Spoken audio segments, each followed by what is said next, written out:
Zero से लेकर hero बनने तक के सफ़र की हमने जानकारी ली और अभी भी ये सफ़र बदस्तूर जारी है। इनके अंदर उमंग है काम करने की और मेरे स्वभाव में नहीं है। चाय की दुकानों में बैठना, पान की गुमटियों में खड़े होना, फालतू बात करना, एक बात करो लोग उस बात का बतंगड़ बनाते हैं। एक लड़का जिसके ऊपर जिम्मेदारी थी घर को आगे ले जाने की, एक ऐसा लड़का जो जमींदार का लड़का था।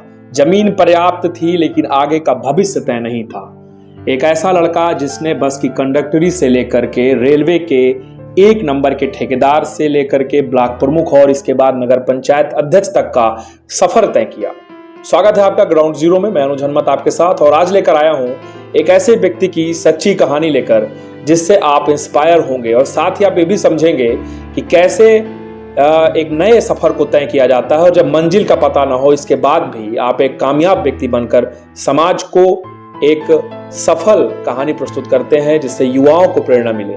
मैं बात कर रहा हूं चित्रकूट के सबसे पिछड़ी तहसील के मानिकपुर निवासी विनोद कुमार द्विवेदी जी का। विनोद द्विवेदी जी का सफर बेहद संघर्षमय रहा है। आज वो हमारे साथ होंगे, उनसे बात करेंगे। इससे पहले मैं बता दूं कि वह बेहद सफल व्यापारी भी रहे, व्यवसायी भी रहे। इसके साथ साथ जब राजनीति में कदम रखा तो डकैतों के समय में वो ब्लॉक प्रमुख बने और उन्होंने विकास के नए आयाम रचे। इसके बाद नगर पंचायत अध्यक्ष भी रहे और क्या उनकी कहानी रही सफलता की और कैसे राजनीति में प्रवेश किया, इस सब पे हम बात करेंगे।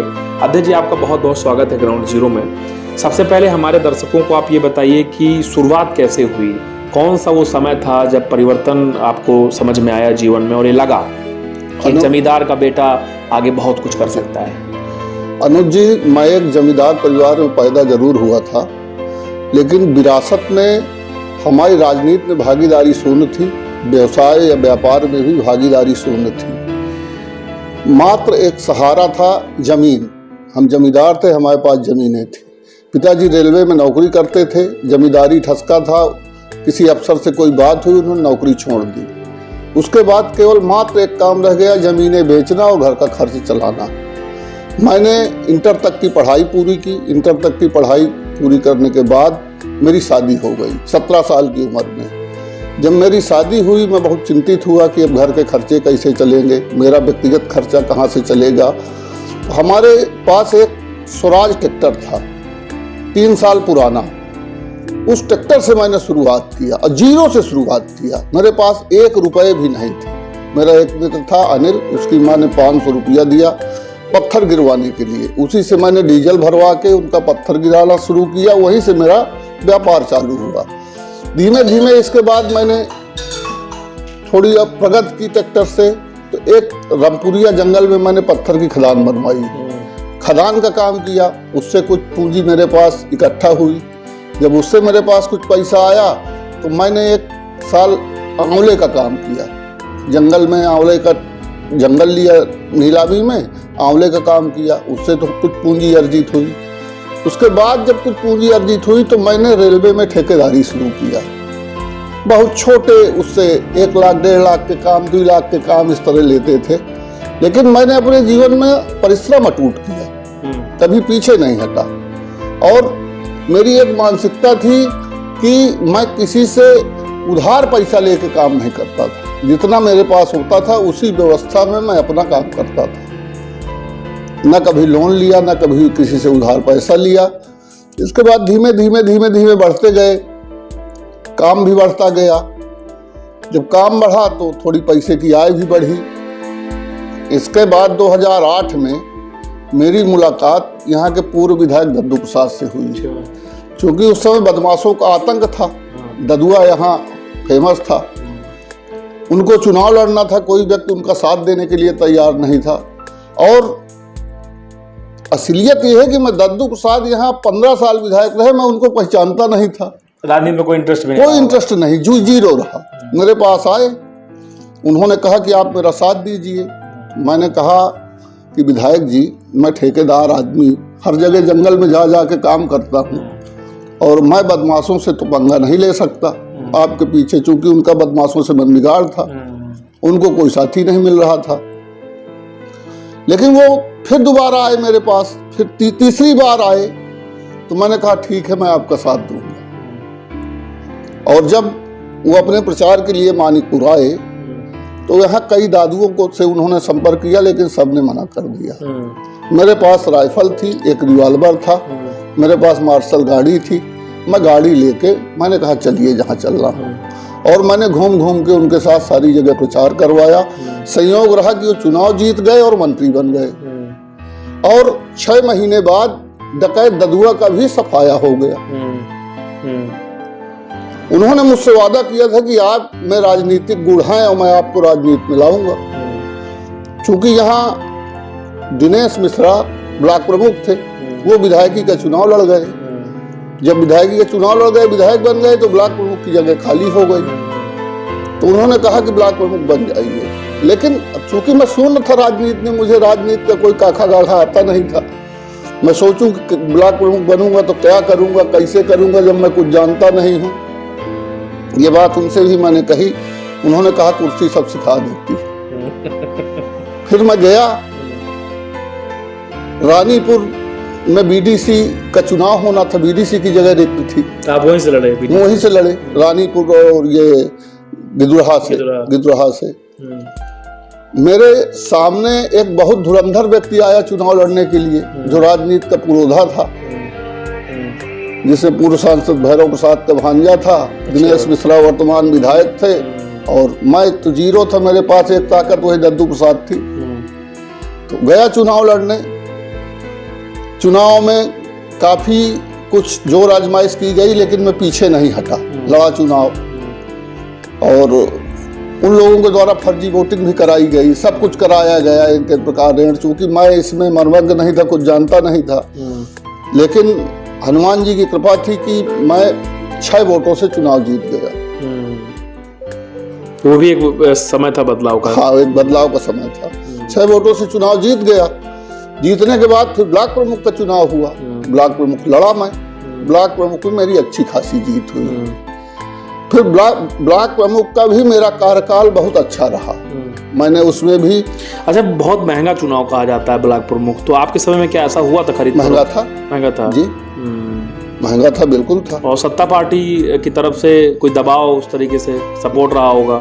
सपोर्ट तो रहा, क्योंकि मंत्री जी अपने साथ रहे, दद्दू प्रसाद, तो राजनीतिक सपोर्ट। तो फिर एक जमींदार का लड़का ब्लॉक प्रमुख बन गया। जी, क्या था मन में कुर्सी में बैठने के बाद? ब्लॉक प्रमुख बना। मेरे लिए एक आश्चर्यचकित घटना थी, जिसके लिए मैंने कभी सोचा नहीं था, कभी दिमाग में नहीं आया था। तो मेरे लिए एक आश्चर्यचकित घटना थी, लेकिन उस पद का भी मैंने बड़ा सदुपयोग किया। इलाके में कई जगह मैंने रोडें बनवाई, जहाँ रोडें लोग नहीं बनने दे रहे थे, और चेक डैम टूटे पड़े थे, चेक डैमों को सुधरवाया। इस तरह से अच्छा, आपके कार्यकाल का कोई भ्रष्टाचार कभी उठा ही नहीं उठा। तो ये जो एक जिद है कि हम ईमानदारी से काम करेंगे, ये क्या अपने मन में स्वतः रहता है, या हमें ये लगता है कि नहीं हम एक सामने प्रेरणा पैदा करेंगे लोगों के लिए, ऐसा कुछ है? मन में स्वतः रहता है कि देखिए, भ्रष्टाचार करना बहुत गलत है। जो भी काम करिए, और मैं सबको कहता हूँ कि अगर नियत साफ है, ईमानदारी और नियत दो ही जीवन में आगे बढ़ने के रास्ते हैं। अगर 2 चीजें हमने अपना ली तो हमको आगे बढ़ने से कोई रोक नहीं सकता, और अगर नियत में खोट आ गई तो हम किसी काम के नहीं रहेंगे। फिर नगर पंचायत अध्यक्ष भी बन गए आप? हाँ, तो उसके बाद ब्लॉक प्रमुखी खत्म हुई, फिर मैं अपना जुट गया रेलवे ठेकेदारी नहीं छोड़ी आप? ठेकेदारी उस समय भी नहीं छोड़ी, जब ब्लॉक प्रमुख था। वहाँ भी नंबर 1 के ठेकेदार? नंबर 1 के। तो ठेकेदारी में लग गया। फिर नगर पंचायत की सीट सामान्य हुई। ये भी कब बड़ी घटना थी? बड़ी घटना थी। तो मैंने सोचा नहीं था मैं चुनाव लड़ूंगा। अच्छा, कहा किसने? कैसे मन में आया? कौन ऐसे लोग आए कि भाई? मेरे पास कई लोग आए कि हमारी मदद करिए। तो मेरा एक साथी था पुनीत, तो उसने कहा कि या तो चुनाव खुद लड़िए, या तो आप घर में बैठिए। ठीक है। मदद की भी कहानी बता रहा हूँ। यहाँ एक श्याम बिहारी यादव है, रानीपुर का, तो ब्लॉक प्रमुख रह चुका है। उसकी मैंने मदद की, 15 लाख रुपए अपने जेब से लगाया, उसको ब्लॉक प्रमुख बनवाया। और ब्लॉक प्रमुख बनने के बाद उसने मेरा ही विरोध चालू कर दिया। तो यहाँ से आपको सीख मिल गई? यहाँ से मुझको सीख मिल गई कि अब लड़ना है, लड़ाना नहीं है। तो जबकि क्षेत्र की तो यही रही है तस्वीर। हाँ, लड़ाते लोग ज्यादा थे। तो चेयरमैनी का चुनाव उसने कहा कि या तो आप खुद लड़िए या तो घर में चुपचाप बैठिए।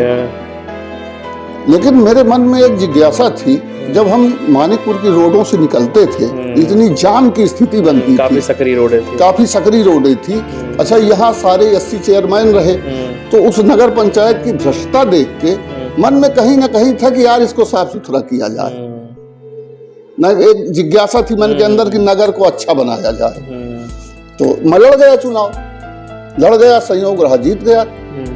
बहुत कम दिनों का था। लोग कहते नहीं कि अचानक एंट्री हुई जी, चुनाव चिन्ह भगोना जी, और भगोना में एकदम मतलब जीत गए। जैसे लोग ये कहते हैं कि कुछ तय ही नहीं था विनोद द्विवेदी लड़ेंगे, कुछ तो यहाँ तक कहते हैं कि संघर्ष हम लोग किए और बाजी मार ले गए विनोद द्विवेदी। तो ये जो एक मन में लोगों के रहा कि भाई वो क्या था, राज क्या था जीतने का? राज अनुज देखिए, ईश्वर भी कहीं ना कहीं है। हाँ, वो देखता है। उसने लोगों की नियत देखी। हाँ, लोगों को जो सोच थी कि नगर पंचायत की कुर्सी मिल जाएगी तो हम करोड़पति बन जाएंगे। नगर भ्रष्टाचार हुआ भी था उसके पहले। हुआ था। नगर के विकास की किसी की सोच नहीं थी, न किसी की नियत सही थी। तो ईश्वर ने नियत के कारण मुझको वो पद दिया, और जब वो पद दिया तो मैंने पूरी निष्ठा ईमानदारी के साथ। अच्छा, मुझे वाकया याद है रिपोर्टिंग के दौरान, जब आप चौड़ीकरण में थे तो बहुत विरोध हुआ। लोग बोले तानाशाह हो गया है विनोद द्विवेदी, रोड चौड़ी कराने के नाम पे मकान गिरवा रहा है, और इतना सारा हुआ। आज सब चैन, एकदम चैन है सबको, सब लोग कह रहे हैं स्वर्ग हो गया मानिकपुर। तो उस समय जो विरोध झेलना पड़ा वो कैसा था? कैसे कैसे लोग विरोध कर रहे थे, क्या चल रहा था, कुछ शेयर करेंगे क्या? लोगों ने बहुत विरोध किया, और कोई भी अच्छा काम करो, उस अच्छे काम का शुरुआत में विरोध होता है, चाहे जो आप अच्छा काम करो। तुलसीदास जी ने रामायण लिखना शुरू किया तो क्या लोगों ने विरोध नहीं किया? आज उस रामायण की कितनी पॉपुलरिटी है। तो कोई भी अच्छा काम करो, लोगों ने मेरी जांचें लिखी, मेरे खिलाफ अनशन में बैठे, धरना दिए, भी देते थे वही लोग। हाँ, कि ये सबसे अच्छे नगर पंचायत हैं। लेकिन मैंने मन में ठान लिया था कि दोबारा मुझको कोई चुने या ना चुने, मैं बनूं या ना बनूं, लेकिन मैं 5 साल का समय मिला है तो मैं अच्छा काम करूंगा। और आप भी इस नगर के निवासी हैं, आप लोगों ने देखा होगा कि मैंने 5 साल तक मुझसे जितना हो सका उतना मैंने किया। अच्छा, इसके बाद फिर सीट बदल गई? फिर सीट बदल गई। फिर एक ऐसा भूचाल आया तो लोग बोले कि विनोद द्विवेदी एकदम मतलब जिता दिए अपने कैंडिडेट को। ये क्या था? असल में जब लोग 5 साल से जितने भी भ्रष्टाचारी थे, माफिया थे, वो 5 साल तक ये आस लगाए बैठे थे कि अब तो ये हटेगा, जब हटेगा तो फिर हम उसी तरह से कैप्चर करेंगे पंचायत को। 5 साल बाद जब हरिजन सीट आई, SC महिला, तो मैंने एक SC महिला तैयार किया, मैंने उसका सपोर्ट किया। कितनी बड़ी चीज है, मतलब ये भी जी, लोग जमींदारों के ऊपर आरोप भी लगाते हैं कि किसी को क्यों बढ़ाएंगे। नहीं, मैंने उसको एक घर में झाड़ू पोंछा करने वाली औरत सम्मान दिया आपने। मैंने वो सम्मान दिया कि आज वो नगर की अध्यक्षा है और चेयरमैन है। मैंने उसको तैयार किया, उसको चुनाव लड़ाया। धन्यवाद देता हूं बस्ती के लोगों ने कि लोगों ने मेरे ऊपर विश्वास किया। लोगों ने चेहरा नहीं देखा, लोग कह रहे थे कि अब विनोद द्विवेदी ही लड़ रहे हैं, ऐसा था। उनका ये मानना था कि विनोद द्विवेदी ही चुनाव लड़ रहे हैं, और ये मान के उन्होंने 3,500 मतों से जीत दिलाई।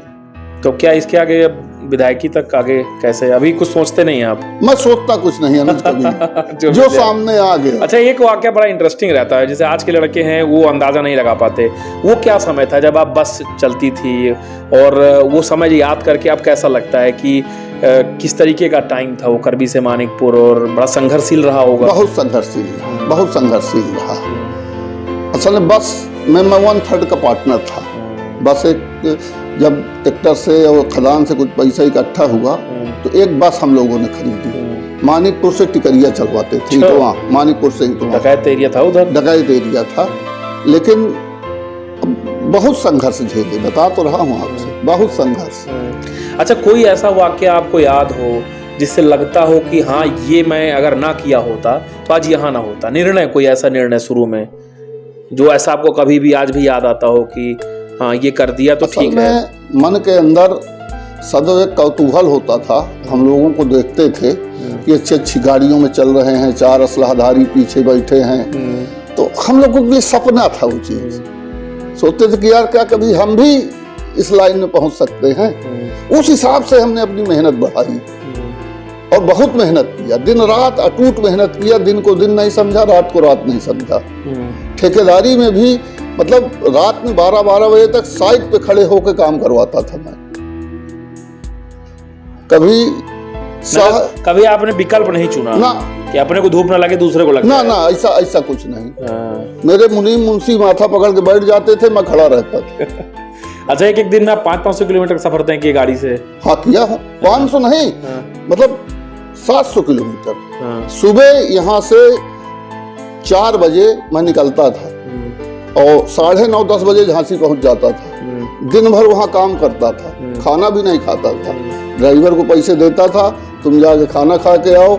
मैं ऑफिस में पूरा 10 से लेके 6 बजे तक अपना काम देखता था और फिर वहाँ से 6 बजे चलूँ तो कभी सेव ले लें, कभी अमरूद ले लें, कभी कुछ नाश्ता टाइप ले लें और फिर आके मानिकपुर में 11 बजे रात खाना खाता था अपने घर में। अच्छा, इतना संघर्ष किया आपने, परिवार भी आपने संभाला और इसी दौरान पत्नी वियोग भी आपको हुआ। अच्छा, मेरे इस बढ़ने में, मेरे आगे जाने में मेरे पत्नी का बहुत बड़ा योगदान रहा, बहुत बड़ा योगदान। वो सदैव मुझको प्रेरित करती रहती थी। घर भी संभालना उनके साथ। अच्छा, पुत्र का डॉक्टर बनना जो था, क्या वो भी एक सपना था क्या कि वो सपना पूरा हो गया? लोग अमूमन कहते हैं कि बड़े घर के लड़के बिगड़ जाते हैं जी, लेकिन जब बड़े घर का लड़का बन जाए, एक गौरव बन जाए कि डॉक्टर बन गया, वैसे भी क्षेत्र में डॉक्टर नहीं है, तो कैसा लगता है? आगे क्या योजना है? असल में अनुज जी, मैं ठेकेदारी का काम करता था तो मैं जानता था कि ये कितना कठिन काम है, बहुत कठिन काम है। तो मैंने लड़के को उस जॉब की तरफ न करके मैंने एक दूसरा जॉब उसके लिए देखा कि ये जो मेडिकल वाला वो है, ये बहुत ही ठीक ठाक है।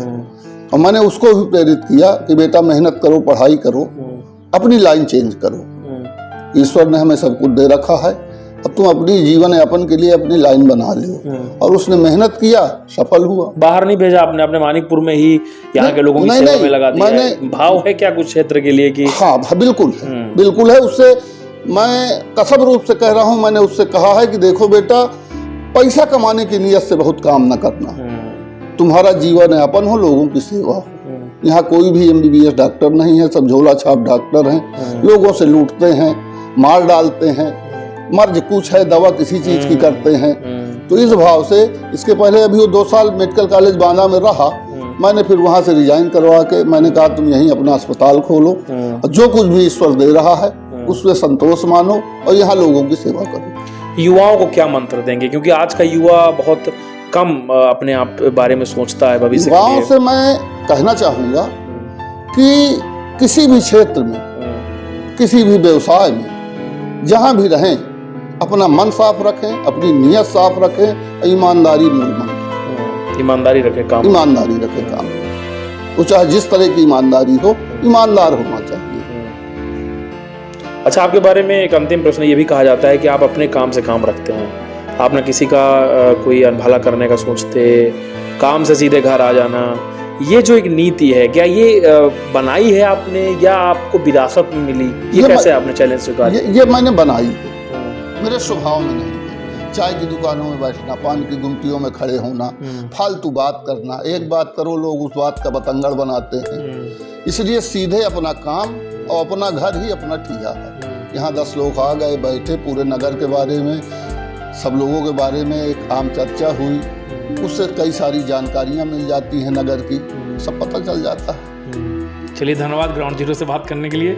तो हमारे साथ थे विनोद द्विवेदी, जिनके जीरो से लेकर हीरो बनने तक के सफ़र की हमने जानकारी ली और अभी भी ये सफ़र बदस्तूर जारी है। इनके अंदर उमंग है काम करने की और लगातार ये प्रतिबद्ध हैं अपने क्षेत्र के विकास के लिए।